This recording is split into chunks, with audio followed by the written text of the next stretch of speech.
Imamat 3. Apabila persembahannya adalah kurban pendamaian dari kawanan lembu, baik jantan atau betina, haruslah ia mempersembahkan yang sempurna tanpa cela di hadapan Yahwe.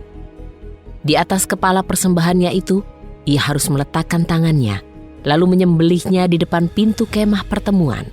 Dan anak-anak Harun, para imam itu, harus memercikan darah itu ke sekeliling mezbah.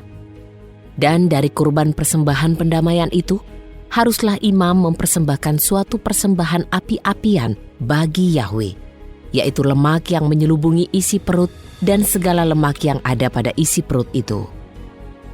Kedua ginjal dan lemak yang ada pada kedua pinggangnya dan umbai hati di atas kedua ginjal itu, haruslah ia mengambilnya. Anak-anak Harun harus membakarnya di atas mezbah, di atas kurban bakaran yang ada di atas kayu-kayu api yang sedang menyala, sebagai suatu kurban api-apian yang berbau harum dan menyenangkan Yahwe. Apabila kurban pendamaiannya adalah dari kawanan domba, baik jantan atau betina, haruslah ia mempersembahkan yang sempurna tanpa cela di hadapan Yahwe.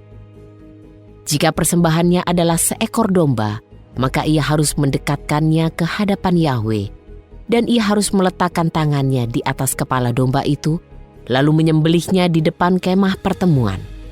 Dan anak-anak Harun, para imam itu, harus memercikan darahnya ke sekeliling mezbah itu. Kemudian dari korban persembahan pendamaian itu, haruslah imam mempersembahkan kurban api-apian bagi Yahwe, yaitu keseluruhan lemak di bagian ekor dekat tulang belakang dan seluruh lemak yang menyelubungi serta yang ada pada isi perutnya, haruslah ia mengambilnya. Kedua ginjal dan lemak yang ada pada kedua pinggangnya dan umbai hati di atas kedua ginjal itu, haruslah ia mengambilnya. Dan imam harus membakarnya di atas mezbah sebagai persembahan api-apian bagi Yahwe. Apabila persembahannya adalah kambing betina, maka ia harus membawanya mendekat ke hadapan Yahwe. Ia harus meletakkan tangannya di atas kepala kurban itu, dan ia harus menyembelihnya di depan kemah pertemuan. Dan anak-anak Harun harus memercikan darahnya ke sekeliling mezbah. Dan daripadanya ia harus mempersembahkan suatu persembahan api-apian bagi Yahwe, yaitu lemak yang menyelubungi isi perut dan seluruh lemak yang ada pada isi perut itu. Kedua ginjal dan lemak yang ada pada kedua pinggangnya dan umbai hati di atas kedua ginjal itu, haruslah ia mengambilnya.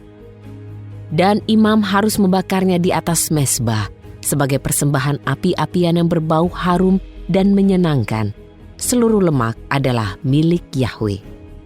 Inilah yang akan menjadi suatu ketetapan turun-temurun di seluruh tempat kediamanmu, bahwa semua lemak dan darah tidak boleh kamu makan.